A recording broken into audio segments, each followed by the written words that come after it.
they are so hard to watch. Bryce Young looks like he is mentally beaten and broken down to the point where they're going to start getting asked every week whether or not they're going to put Andy Dalton in there. You're tuned in to the Ross Tucker Football Podcast, guiding your gridiron journey, none other than your host, former NFL lineman, Ross Tucker. Oh, yeah, it is. But it's not just any Ross Tucker Football Podcast. It is a Monster Monday, presented, of course, by DraftKings. I am Ross Tucker, former NFL offensive lineman, 5 teams, 7 years. Those of you that watch us on the DK Network or youtube.com/Ross Tucker NFL can see the game balls or the helmets or whatever. Everybody else, you just get to listen to my voice, which, by the way, I have found is very polarizing. People either really like my voice or they really don't. I got to be honest with you. I can't change it. This is what I'm going with. I'm glad those of you that like it and the ones that don't, that's a bummer. But this is what I'm going to roll with. And we got a lot to roll with today. Monster Mondays are always the same. I'm going to give you the things that jumped out to me throughout the whole NFL in general, and then in particular in each game. And what I really mean is the things that I think mattered from the game, the things that I think will matter moving forward from the game. So let's dive right into it. I should mention new week means new winners. Almost nothing gives me more pleasure than sending you guys signed pictures or cards or press passes from these games. I got the press pass from Bills Dolphins Thursday night, Colorado State Saturday night. Would love to sign that and send it to you. Just spread the word via social media, whether it's my personal at Ross Tucker NFL or especially at Ross Tucker Pod, the network account. You engage with that on any of the platforms like Facebook, Twitter, Instagram. We look to see who engages. It's awesome. We also look, well, we don't really look actually. We get your emails, ross@rosstucker.com, when you take advantage of any of our sponsors like futurefans.com or westshorehome.com/Ross. YouTube shout-out's pretty cool because people pay me to do these cameo-style videos.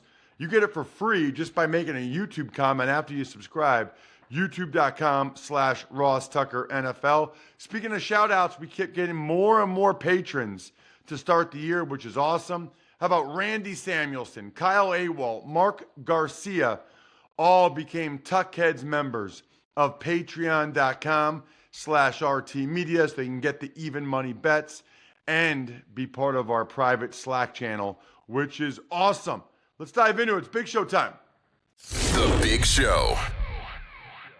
All right, Ross, what were your overall themes from week 2 across the NFL this week? Quite a bit, I would say, Jack.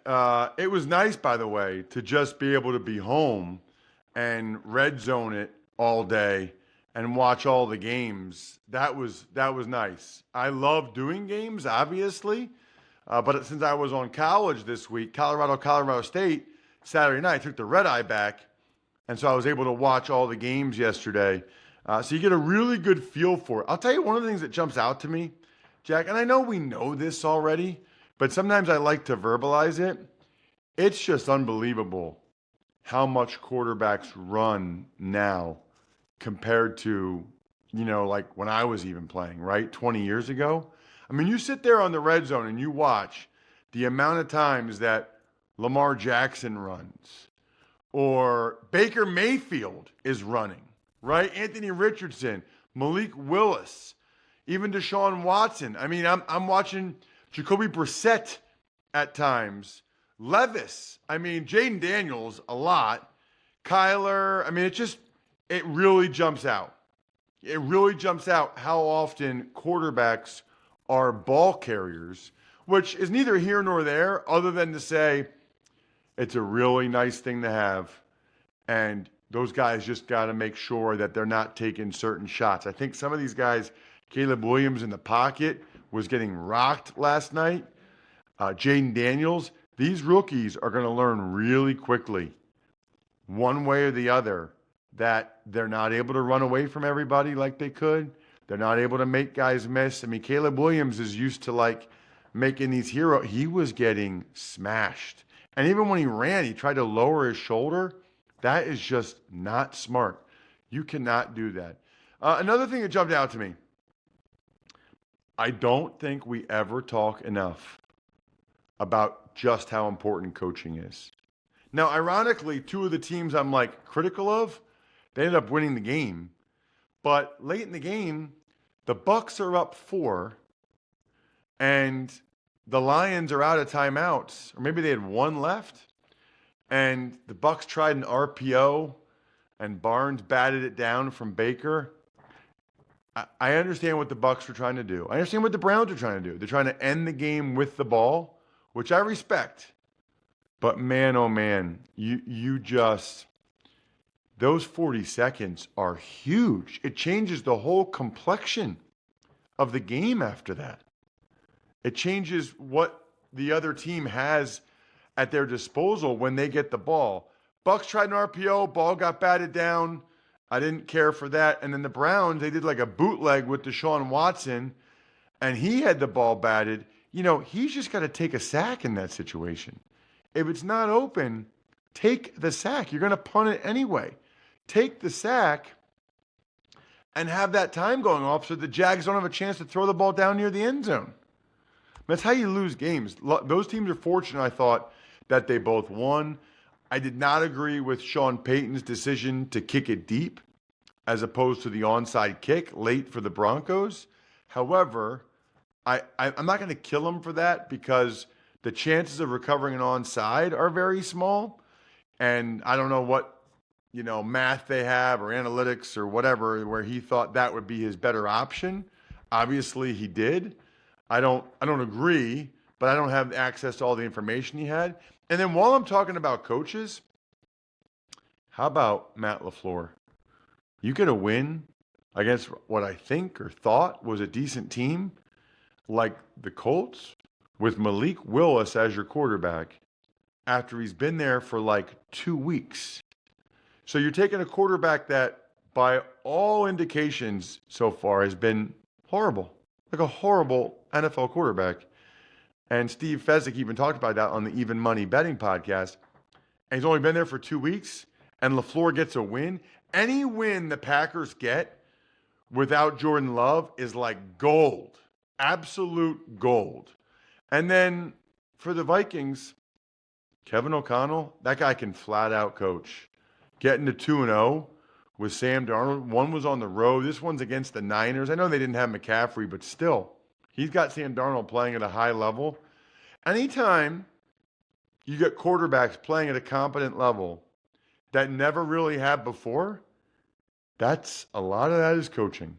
And they deserve a ton of credit, in particular Matt LaFleur and Kevin O'Connell. I guess the last thing I would say, Jack,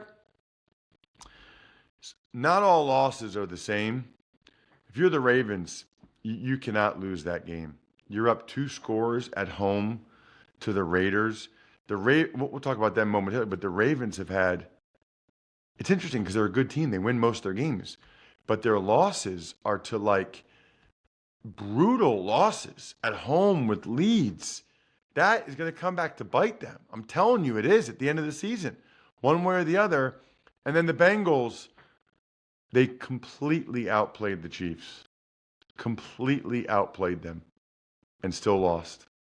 That is a bitter, bitter pill to swallow for the Bengals. It's just not good.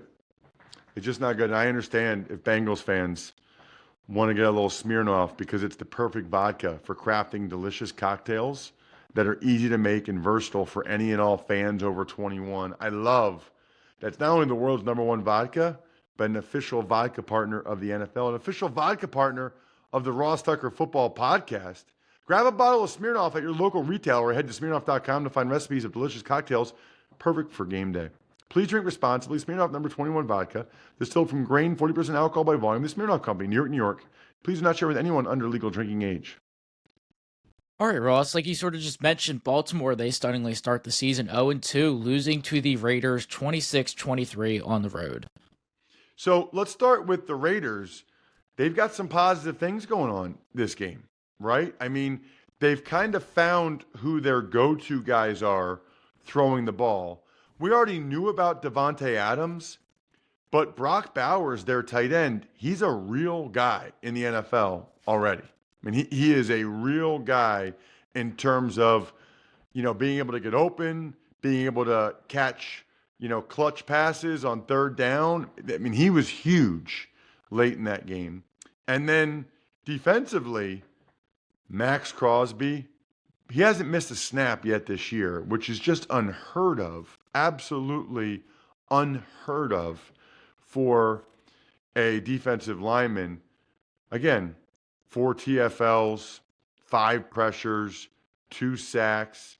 Bobby Spillane had another big play at interception. And then for the Ravens, they're just not running it as well as they need to right now. I thought defensively, I still can't believe Kyle Van Noy played at all, let alone had 2 sacks. Thankfully for them, Odafe Owe is playing well, but still not the same defense it was last year with Mike McDonald. Another devastating week for the Carolina Panthers. This time the Chargers, they've run all over them to win 26-3.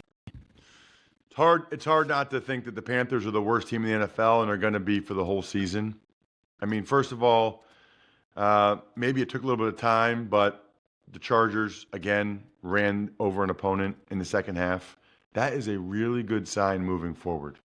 J.K. Dobbins, again, I cannot believe he's playing this well coming off of that injury. Kudos to him. And then Quentin Johnston, a couple touchdowns. I mean, the Chargers might have a chance to do something if Quentin Johnston can play like the first-round pick he was a year ago. As for the Panthers, they are so hard to watch.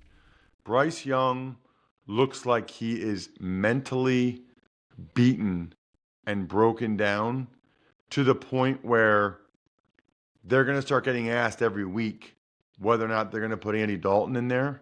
It is tough to watch, tough sledding, as they would say right now for the Panthers. Okay, I think it's safe to say the New Orleans Saints, they are for real. This time they dominate the Dallas Cowboys 44-19. Unbelievable. And part of it is how well their line is playing. I think I had them bottom 5, Jack, in my rankings for offensive lines at the 33rd team. Meanwhile, Penning looks pretty good at right tackle.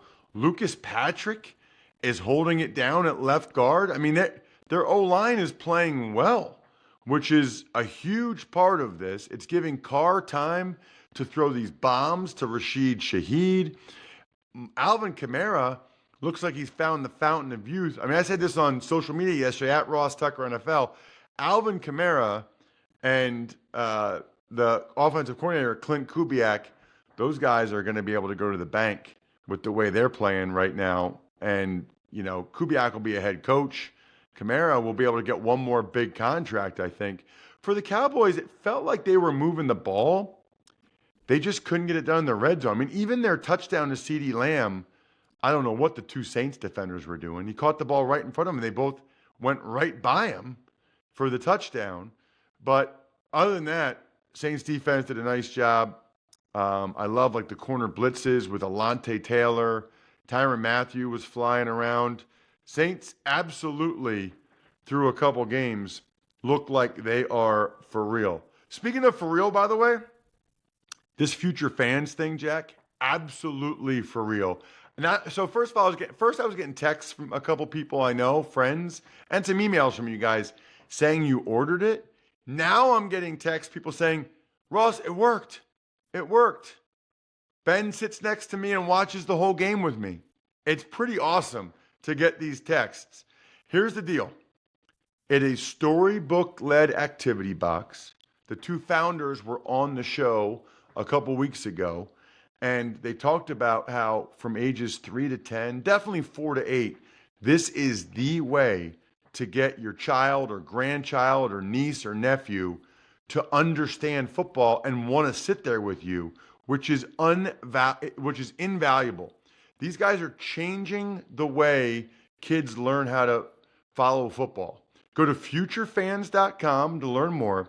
Use the code Ross so you get 10% off and unlock a lifetime of memories with a kid in your life starting now. Code Ross, futurefans.com, and then you'll be able to just sit there with your child, drinking some Labatt Blue Lights, you, not them, but enjoying living life to the power of we with family.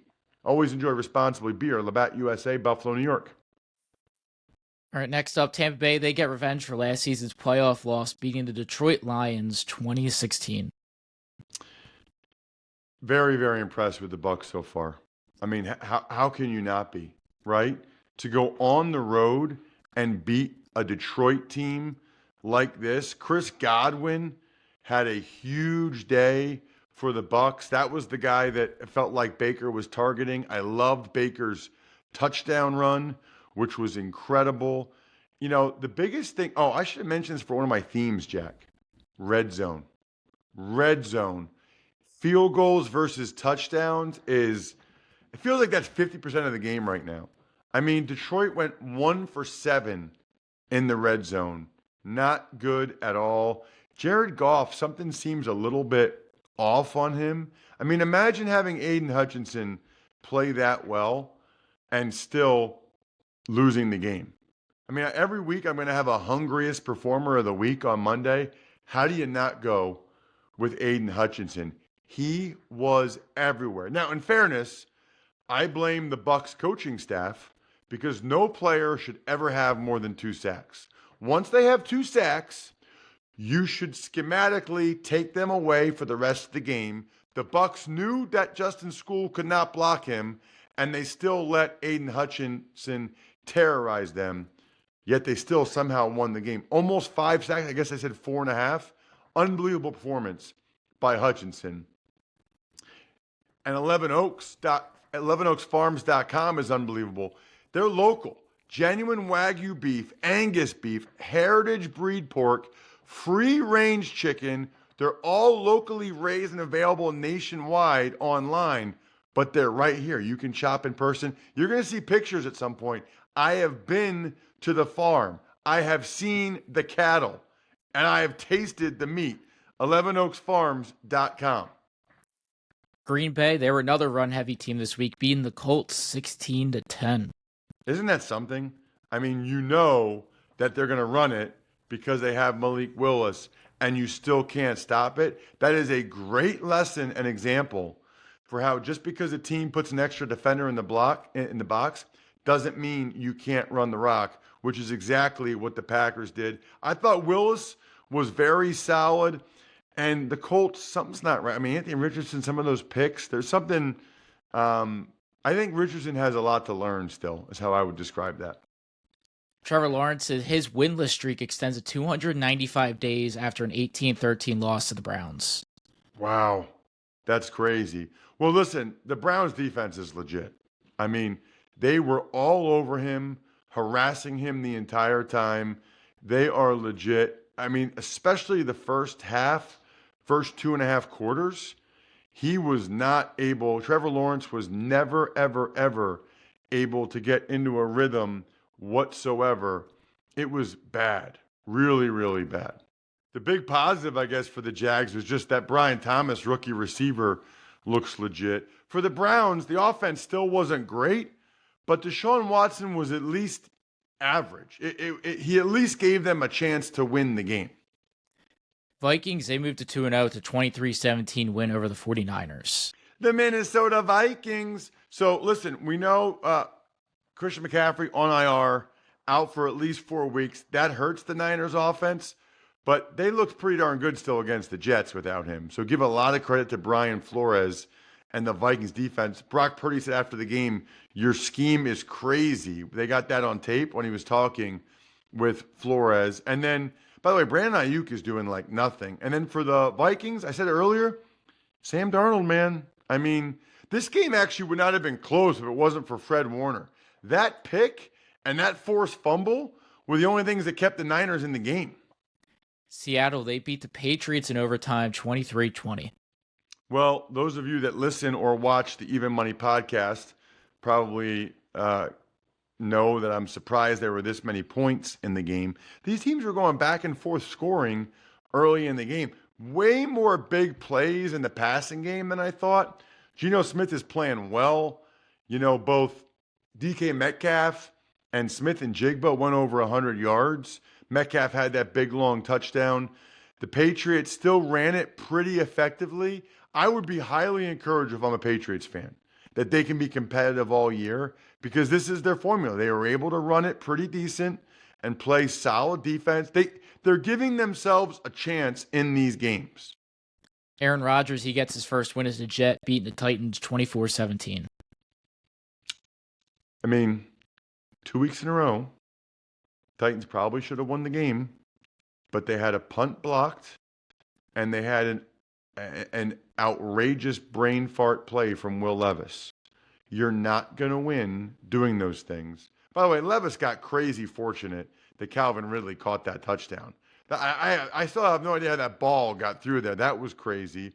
As for the Jets, the Jermaine Johnson loss is a bummer, but they got two running backs. I mean, Breece Hall out of the backfield, and then how about Braylon Allen looking like a star so far? Emory Hunt was all over that on the College Draft podcast. He loved Braylon Allen. Safe to say Graham Gano's injury cost the Giants the win. They lose to the Washington Commanders 21-18. Someone's getting in trouble here. He came into the game with an injury. Now they said they thought he'd be good to go, but you got to know for sure that he's good to go because that really hurt them. You also, by the way, should have your punter do enough so that he can kick extra points. If the extra point was shorter like it used to be, he probably would have been fine. But now that they pushed it back, that made a huge difference. Malik Neighbors had a big game for the Giants, but he had that drop late in the game on fourth down. That was the biggest play of the game. The Commanders look better. Jaden Daniels better. Bogged down the red zone every time. But their new kicker, Austin, baby, 7 field goals for the win. Marvin Harrison Jr., he's completely fine. Cardinals win big, 41-10. Some of that would have been nice in the game I did on TV. Would have been really nice, Marvin Harrison Jr., if you listen or watch the Ross Tucker Football Podcast. Could have used some of those highlight plays from you in week 1. It was very, very impressive. The whole Cardinals team, I think they're good. I mean, they didn't get it done on the road against Buffalo. Their defense was much better. That's what really surprised me is how much their defense was able to get after Matthew Stafford and slow down Sean McVay's offense. I was not expecting that. But I also wasn't expecting them to put up 40-some points. Just an utterly dominant performance by the Cardinals. And now the Rams are 0-2. Cooper Kupp came off the field. He's beat up. It's not good. Bo Nix's early season struggles continue. Another 2 interceptions showing. 13-6 loss to the Steelers. The statistics for Bo Nix throwing the ball down the field are ugly, really ugly. The interception in the end zone is the type of rookie mistake. That's the difference between having a chance to win the game or not. The Steelers' defense, though, really might be that good. They're 2 for 2 now and playing that way. And then Fields, I thought Fields played better than he did against Atlanta. By the way, that throw he made on the run to Pickens is just outrageous. But it came back because of the Broderick Jones penalty, I guess. Just outrageous. Looks like Broderick Jones is kind of benched at this point. Bengals' late penalties hurt them. Kansas City, they moved to 2-0, 26-25 win. Brutal. Talked about at the start of the game. The Bengals, the Chiefs could not block Trey Hendrickson. He was dominating the game. They had to bench their rookie left tackle.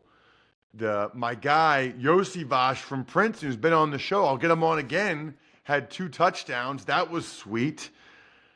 But the Joe Burrow fumble that Connor returned for a touchdown, absolutely devastating. And then guess what? The Bengals were still going to win until that pass interference penalty by the rookie safety, Anthony, late in the game, which was a good call. It was pass interference. Chicago, they lose a low-scoring battle to Houston in primetime, 19-13. So I'm still not sure watching that game how much of it is bad Bears O-line or like the Texans D-line being that good, but it was impressive. They were all over Caleb Williams the entire game. It was Will Anderson, it was Danielle Hunter, it was everybody. I said earlier in the game, Caleb Williams looked bruised and it wasn't great offensively for the Texans other than really Nico Collins getting them some points. Bears defense, I think, is legit. Other than that, I think we're done here. Thanks for tuning in to the Ross Tucker Football Podcast. Make sure to also check out Even Money, Fantasy Feast, and College Draft, all on the DraftKings Network, YouTube, or subscribe to the podcast on your favorite platform. Shout out myfrontpagestory.com. I want to send you guys autographs. Yes, you. And I want you to get the best gift possible for a loved one. Yes, you. myfrontpagestory.com. Pizza Boy Brewing. How about Sporticulture? HumanHeadNYC.com. BackOfficeScheduler.com.